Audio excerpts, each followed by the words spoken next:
Back to SheCan, where women role models lead by example by telling their stories, their insights and experiences to support and guide others because it's easier to be what you can see.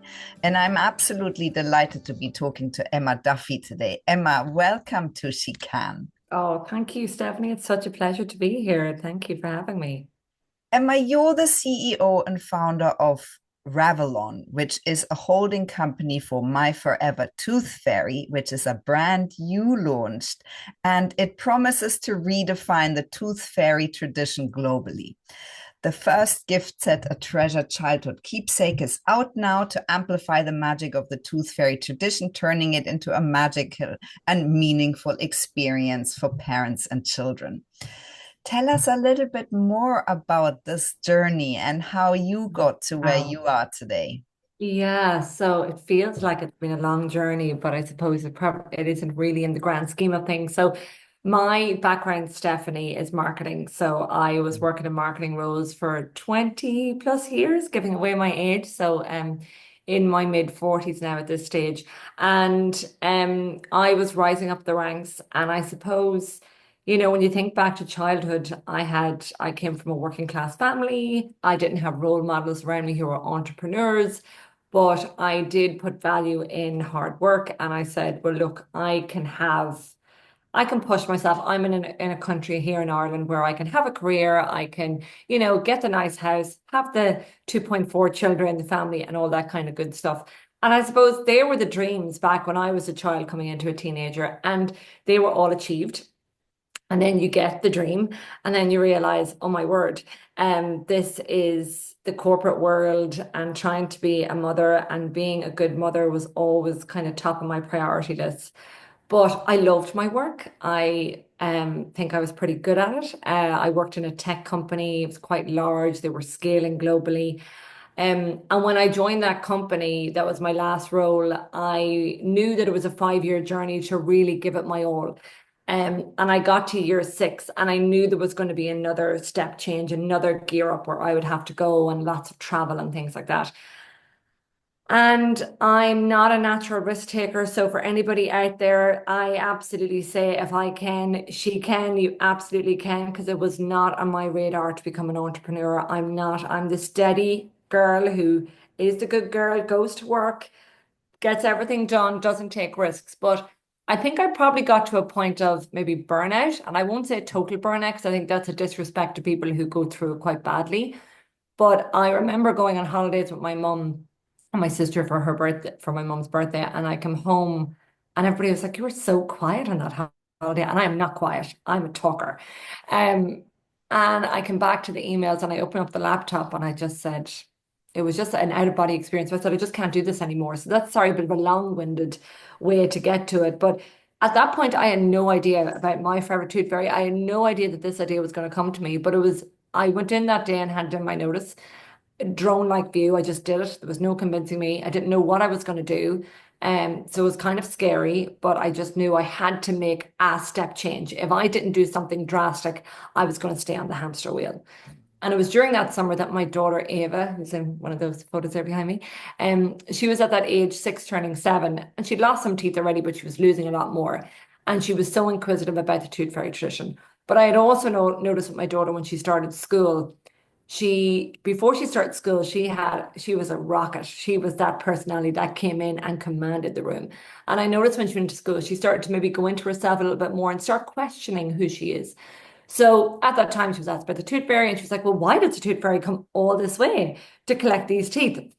And I said, okay, right, I'm going to make this story work for everyone. So I started to tell her the story. But every time you lose a tooth, you give your tooth fairy a superpower like love and joy and confidence, and all of these things. And she just really fell into that story much more than getting €1 or €2, which had more novelty back from me in the 80s. But, it's just not, it's just kids, I don't think they're as engaged as we were back then. And she just loved the magic of it all. And it was over that summer where this idea came for me. And I think it's because I had the perspective to allow that story to find me in a way. And then I started to think about concepts. My marketing brain kicked in. I started to think of things like Elf on the Shelf. And I saw how my kids were so into that. And I thought, okay, well, here's a tradition that there's no brand out there, because I did some research so I could see was commercializing it, because, you know, it is a business at the end of the day. Yeah. So that's one area. Like, it's very rare to see white space in anywhere in business. And that probably led me to take the risk, because I'm not a risk taker, as I said. But then on the other side of the story, I had this really empowering story for children. The whole emphasis behind the brand, and as we talk about in the book, the magic is you. So it's not about Ava, my daughter, or anybody else being the best in school, the best at running, the best at gymnastics. It's just that we as people inherently are magical and worthy just the way we are. And that is the passion. That's the why. That's where I thought, light bulb moment, I'm going to do this. And I know I care so deeply, and I'm going to do it really well. I'm not going to do it in a cheap way. I'm going to make something that really is a keepsake that they'll have for all those lost tooth moments. And that was 2022, that summer. So that's 3 years ago now. So yeah, feels like just yesterday, but so much has happened in between. So that's kind of a long-winded backstory, Stephanie.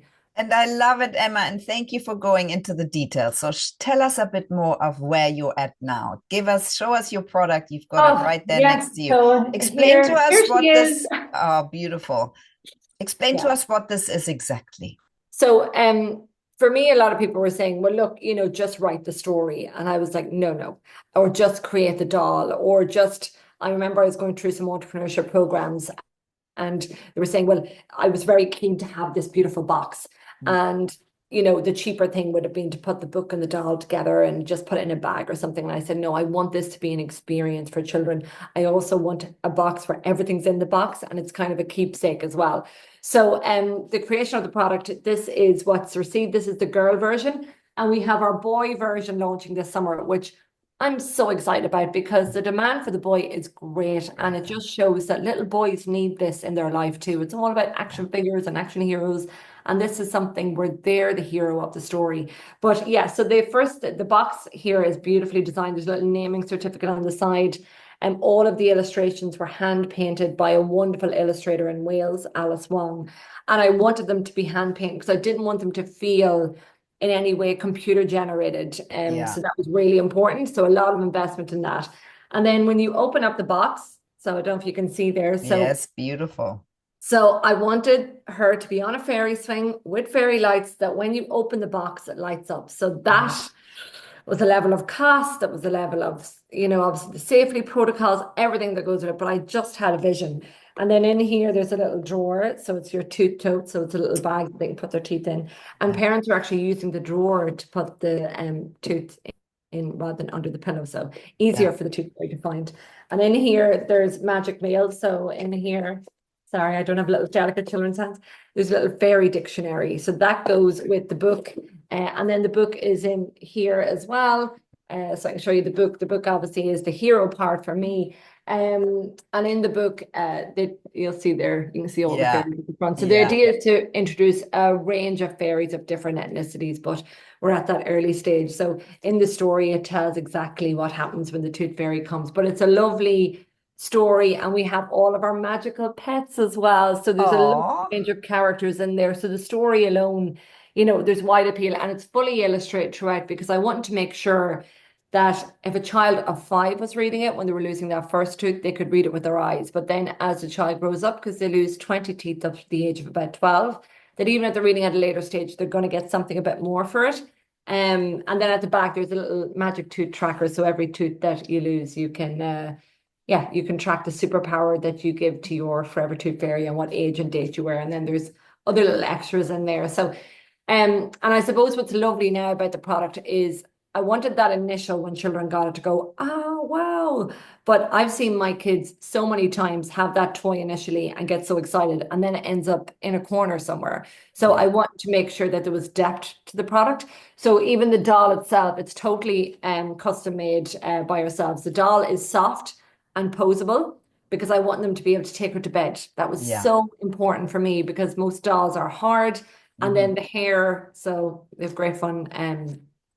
The quality Right. of the hair is really good, so you can brush the life out of it and do loads of hairstyles. So I definitely want to make it functional. And we'd love to have a range of like dolls' dresses and pajamas and things as we grow, because I think the idea is that you have this, I suppose this is our gateway product, and then you can add to it without having to buy another doll or anything. It's about trying to make this really magical for kids, but also I'm very much thinking about parents every step of the way as well. And this is just a lovely way to introduce the Tooth Fairy tradition for parents, that it explains it, because nobody really explains it, but in a way that isn't a hassle for parents. It's all about just that ability to read the story with them, have that connection, and be able to reinforce those values with them, as well as we all want to as parents, to reinforce that message that, our children are enough just by being them. So we launched last August here in Ireland. So we are just pushing out there now. It's really about trying to kind of scale the brand quickly, because to come back to the commercial side of things, it's very much first mover advantage, Yeah. because there's nobody in this space. And forget about the money side of things. I just get so passionate about my Forever Tooth Fairy owning the space, because I care and I care deeply. And anybody could make a doll or do a thing, but the message behind what we're doing and how I'd love to expand the range, just to make it, to immerse children in this world we call Avalon, where the Forever Tooth Fairies live. That would just be a dream. And on a personal note, it's just what I want to do now. The thoughts of going back to the corporate world, I find a little bit scary, because I thought I was depleted of all energy when I finished up. I said, I'm really just going to get a job where I just have to type and, not use my brain anymore. And just, I just felt absolutely spent. And it's just funny when you engage yourself in something that isn't paying me anything right now. But the passion and you feel like a child again. Yes, it's so invigorating just Oh, listening to you, Emma. oh, okay. And I love what you've created. And I've got three children and they're basically grown-ups, but I Yeah, remember there was always someone losing a tooth. And actually it yeah, was stressful because then you had to yes, tiptoe in the room, you had to get the money under the pillow. yeah. And I remember when my husband didn't get the concept at all, and there was inflation, and he always put too much money. And I I thought, what is, know. and we weren't owning the story. And, So, little by little, it crept in that the kids thought actually the tooth fairy isn't real, right? And yeah, the oldest one would hear something in school, and so this magic, I remember thinking I want to make it so magic, but I couldn't really uphold the story. And I also didn't have a home for the teeth. So I yes, always thought I'll keep all the teeth of my children, but actually I don't know where they are. And I know there's a tiny little sort of jewelry bag where there's one yeah. tooth, but I have three children and they each lost so many. So I actually, know. when you set out and you think I'm going to do this really well, and it doesn't have a home. And so it's so beautiful that you created a home for the teeth, because that's something that parents care about. And we I remember do. those moments. Yeah. And actually the things that I remember now is trying to have and build this magic and actually being stressed by it because it was another thing to do. Oh, another thing to And do. sometimes I forgot actually to put the money in because I was tired, and Yeah. so yeah, amazing. No, Um, absolutely. And I've seen that parents as well, and we have actually another little product that's in the works, which is a little charm bracelet for the girls, and they're all natural gemstones. So citrine for joy and rose quartz for love. And again, then a little home for the teeth for the parents. So yeah, because I've been that soldier where they are so excited about yeah. the tooth fairy coming, but because it can happen at any time in any hour, and then you're just trying to scramble to find something. And a little bit of me has thought about the tooth fairy tradition and all of these magical concepts that we have. But and we have little fairy notes as well that are on the way. And the last fairy note actually is for when children might not be believing anymore. And in the letter we tell them very lovely that we don't say the word lie, but we say, well, it was never a lie, because the magic is you. You do Mm, have all this magic inside you. So this story is totally true. I totally yeah. believe it about children. I believe it about every human being, that in there we're full of all of these lovely powers. They're not always there at the surface all the time. So there is an inherent truth in the story behind what we're doing, which is lovely for me. And I suppose, yeah, it's just about trying to get it out to as many people as possible. And then that's the road now that I'm trying to go down, investment and all that sort of, which is another kettle of fish away from the creative side.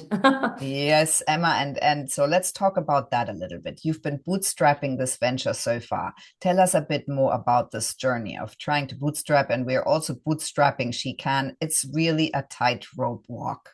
It is. And to be honest, I think when you jump into something like this, you're quite naive because I'd been building the product for 2 years and I thought, okay, I'm going to launch. This is amazing. Everybody's going to want this. This is all. And you forget that you have then another layer to actually get your message out there and market it. And it's a different type of energy, and I'm much happier in the creative space versus the kind of promotion space because I just want to warm people into this brand. I don't want to be an overselling type of person, but you still have to communicate your message. So that's one thing. In terms of bootstrapping it, I was lucky we did have some life savings, which are gone now, and that was a conversation obviously with my own husband, and you work hard to get that, and you have kids and you want to make sure they can still, do all their activities and everything. So there's definitely been that financial burden internally, but I do think we had to just take the risk and put our own money behind it. Here in Ireland, then there are some level of government grants and support. So I've applied for everything that is there on the table. And that's onerous as well, because any sort of funding that you're applying for, there's lots of forms, there's lots of check-ins, there's things you can't spend the money on and things you can spend the money on. And I think when it comes to things like that, that's why if your passion isn't strong, you will not have the resilience to keep going because it really does test you on those days. It's fine to create something that you're really passionate about and you put it out there. But if you want to stop it being a hobby project and make it a commercial reality, you're going to have to do the hard stuff. And that's when, the passion behind it kind of really helps. So now I think the next phases of it, we've been launched a year and we're really still just testing what the business model is. So what the best way is to kind of get this message out there. For me at the moment, influencers have been great.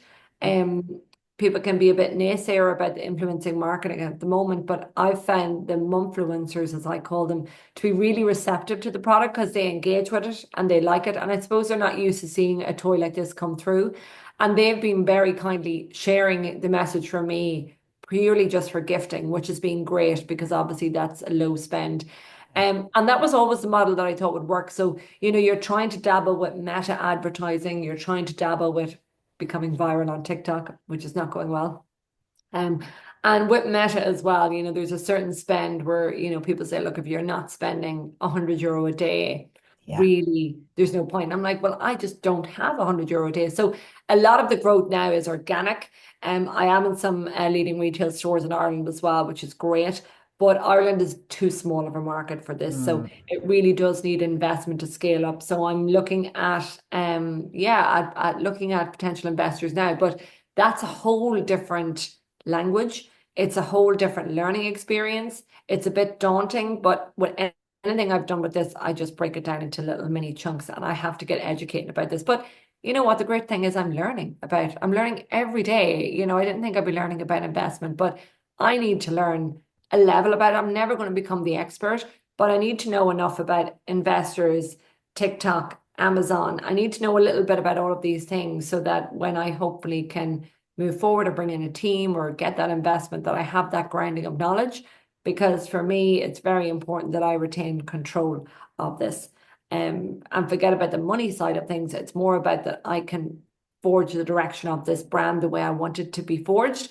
I don't want to cut corners. I want to make sure that the values that we've set stay strong from the beginning. So you just have to push yourself to get educated about these areas to yeah. scale. Yeah, so that's kind of where I'm at right now. Emma, and I've interviewed several entrepreneurs from Ireland, and I always think Ireland is a country where you can access these government funds in Yeah. ways that you can't in many other countries. So I was always fascinated by that, actually.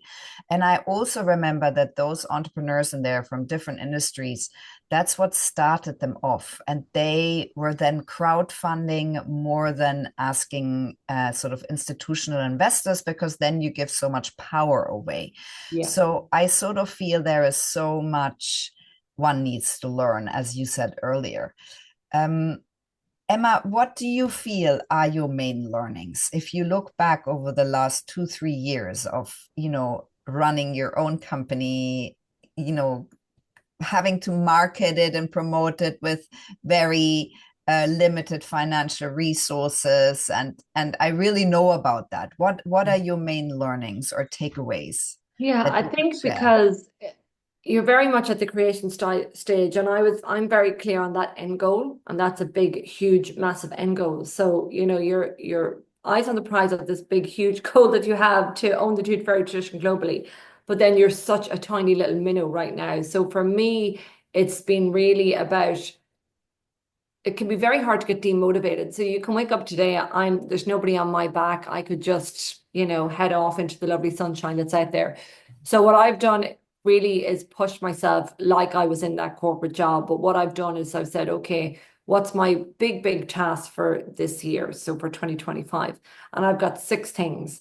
And in terms of those 6 things, then I spend time at the beginning of the year breaking them down into tasks and then putting them into each quarter.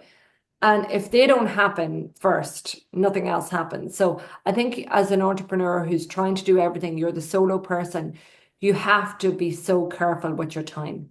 And you have to make sure your time is being spent on the things that are going to turn the needle. So yeah, Mhm. should I be on social media 4 or 5 times a day? Yeah, technically that's what they say I should do, but I'm not seeing the needle turn for there.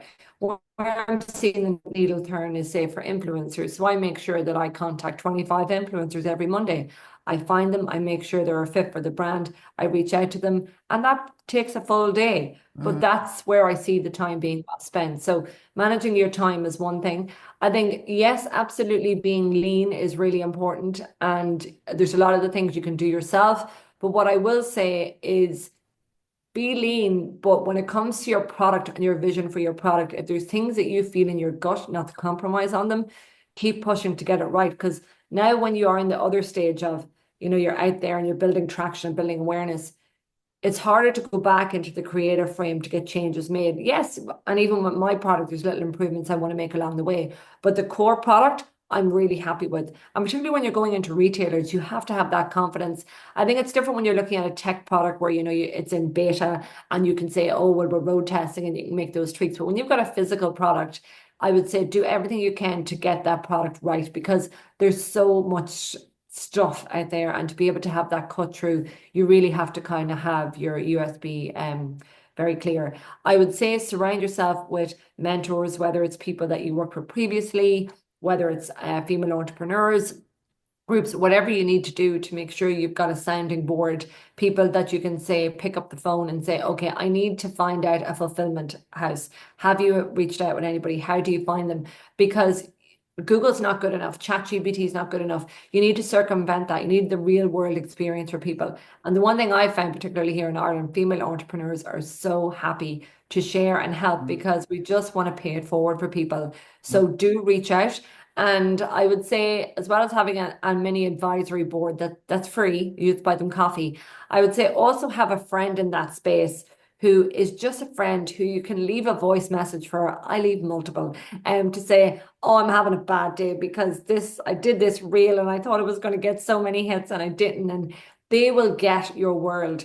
My husband doesn't get this world. He's like, you're off forging your dream. You've spent a life savings. He's there for the big decisions, but on that day to day, no one's going to get the world you're in except another entrepreneur. So, and it is a lonely road. So make sure you surround yourself with people like that and look after your mental health. I think particularly for me, as somebody who wasn't naturally a risk taker, I try and do a lot of work on my own self in terms of, you know, maybe creating a little bit of distance from my forever tooth fairy because it's ingrained in your soul right now.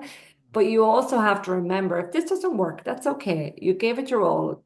You have to still be able to stand as Emma Duffy on your own. And if it doesn't work, you gave it everything. So just to make sure, because it can be very easy to get immersed and nearly like I was back in the corporate world where you're not present, with your family and friends and things that are a success that money can't buy. So it's just about trying to kind of walk that tightrope of being all in, but just protecting yourself as well.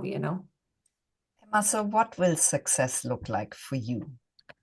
I think it's short, medium, and long-term success. So short-term success for me is getting it to the point where it's paying me a wage. That's being honest about it, because then it will feel, I think, like a real business for me. And that's probably my short-term goal. And my short-term goal is also securing investment that will allow me to really test the model, really kind of get the word out there about it. And I think when you do get investment or grant funding, it's also kind of validation for you as well. Yeah. The first success for me every day is when I get feedback from customers. And there's days when and to be honest, there's days when I've said, oh God, can I keep going? Can I keep going? And it's always on those days that a review will come back in. And I've been lucky that it's all 5-star reviews so far, and they're all on the website, independently verified. And they just, when I hear of a child that's going to bed with their forever tooth fairy, who's loving the story, who, you just see that smile, that kind of keeps me going.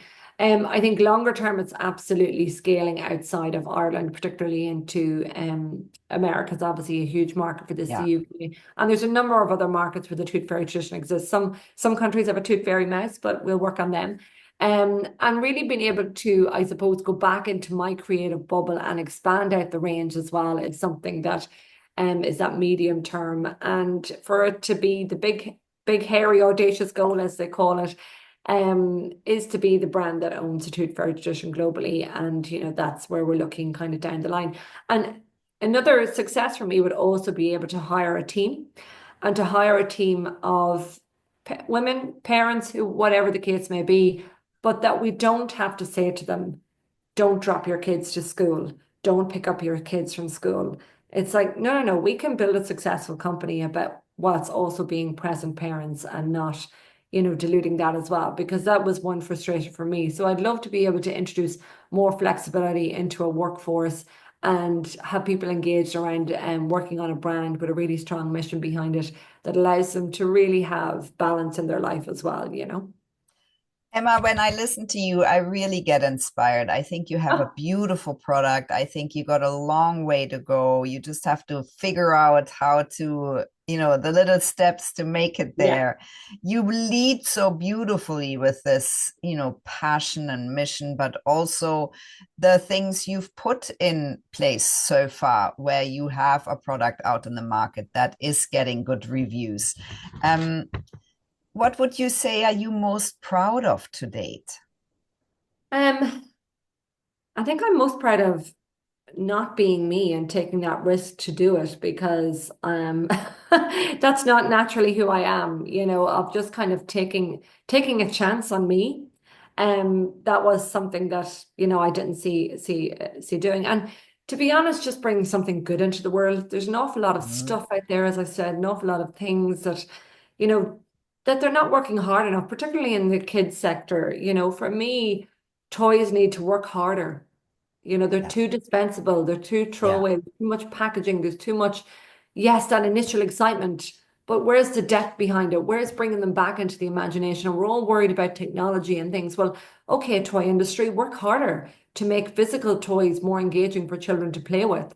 And I hope I've started that, and I can continue that journey with every product that we bring to market. That's my kind of focus and aim, yeah, as I move forward, yeah. Emma, yes, I want to give you Mm. a massive shout out for saying that, because I think most toys of my children that I thought I'd keep for my grandchildren, if I'll be lucky enough to have any, and they don't stand the test of time. Yeah, Very few things do. And if I look at your beautiful tooth fairy box, that is something you can keep, and that is something you can pass on to yeah. your grandchildren, with a beautiful magical story of how you did it with your children. So thank you for creating something that's sustainable and that lasts, and that is this magical corner of a phase of a child's life or a family's life. Emma, so what do you need right now? If you think that you could have thousands of people listening to your story, what is your ask at this point in time? What do you need? Well, I think engagement. I think, reach out, follow, see what we're doing, spread the word, because, women are great and women support other women. And I think women get a bad rap of being not supporting other women. And I will get emotional saying this. the amount of women who've reached out to me and grandmothers and mothers and godmothers and aunts and who have gotten behind this product and who've shared it for me with having zero budget. It's really humbling. And yeah, that would be my ask right now. And if you know anybody who would love to invest in just creating some a magical children's brand that, hopefully will be around for long after long after me, that would be just a beautiful thing. And I believe it can do it, and I believe the world deserves to have it out there. And partly for me, I feel like it was an out of body experience creating the product, and now it's my job to do the product, to do the brand, to do what we've created justice. It's just, and things like when I have to go on TikTok and I have to do social media and I have to do some things that, are a little bit out of my comfort zone. I just have to do it because I have to get the word out there. So any support from anybody at all to kind of share the word is just, yeah, it's amazing. And message me. I'm here, DM. I love talking to people. So do get in contact. And also, if I can help any entrepreneurs out there, please reach out. And I say that wholeheartedly. Give me a call, message me on Instagram is probably where I hang out the most at My Forever Tooth Fairy, and I'm always happy to help in any way that I can. Emma, thank you for saying that. And I think you said something so beautiful. In your world, women have each other's backs and women help other women. And I must say that after having interviewed well over 500 women, that is not a reality I hear, right? So I always think we are out there and we have to promote and champion each other so much. So we Yeah. lead with that because that is still not a global reality for women or girls. So tell us your immediate plans and goals for 2025 and beyond. Yeah, so for 2025, I still think what we're trying to do is to push out. Probably the nearest market for us is the UK. So we're starting to try and expand out into the UK, starting to look at some retail locations there. There's a few that I'm kind of reaching out to, so fingers crossed. And it really is about securing a level of investment. As you said, Ireland is a great ecosystem here for funding. So Mm. there is a fund here in Ireland that is for brands who are looking at, a global opportunity. So I'm pushing for that because that will just give me enough to really test the model, to really kind of get the brand out there. And yeah, the most exciting thing for me is bringing the boy version Oh, out. I'm amazing. really Yeah. so excited. Like Yeah. that's been a tough road because I had budget and with everything we scraped together for the girl version. So the boy version's been more challenging. But I just really want him out there for boys. I'm seeing the demand and, Yeah. mum's asking for it. So yeah, so hopefully I'll be launching him by the end of the summer. That's the plan. And yeah, to launch more products as well is where what I love to do. So maybe not this year, but definitely hopefully get some new product development, some more products in the mix ready to kind of roll out next year as well. Emma, and who would you say are the people that really inspire you, your role models? Who do you look to for inspiration on those days when you think it's hard? Well, my daughter was the original inspiration, and yeah, so I think just seeing children and seeing, particularly at that age, she's coming 10 now, but she's still Mm. full of imagination and creativity. But surrounding myself with children, particularly that age of between 5 and 7, when they're really in that zone, they're a real inspiration. And their joy, and particularly that age group, I just absolutely love it. I think definitely other female entrepreneur role models have one in particular, Jamie Kern Lima. Mm. Sold her company to L'Oreal for $1 billion, dollars. But just even her ethos around worthiness and well-being. So balancing that as well as being an excellent businesswoman and somebody who's just genuinely, a kind person. We can Yeah. be kind and we can be good business people at the same time. I think we have to start trying to kind of change that narrative. Um, yeah, and like just there's a lot of female entrepreneurs in Ireland who have helped far too many to list here, but they're definitely. But I think for me as well, I was a big reader as a child. So I loved Roald Dahl, I loved Enid Blyton. I was the 20-year-old reading Harry Potter when he came out. So I just love that world as well. And the authors who've come before me, Enid Blyton as well was another one that I loved. And I've always had a love of reading, and I never thought I'd be an author of a children's book. But I think all of that must have fed in the background when I was a child. And being able to kind of bring this little world to life. Is just a joy. So yeah, I thank all the wonderful authors who've gone before me and who are in my brain somewhere, I think. Emma, and as you were talking about this, I was thinking as you were showing me the box, I thought about Harry Potter because Harry Potter has created a sort of world, and you have too in the form of this box. So I immediately felt this is a Harry Potter little magic thing that you've Yeah. created there. So I am so excited you're on SheCan. Thank you so much for taking the time to tell your story with your insights and experience that will support and guide others. And I am so excited for you for what's to come. Oh, Stephanie, thank you so much. That was a pleasure. Thank you.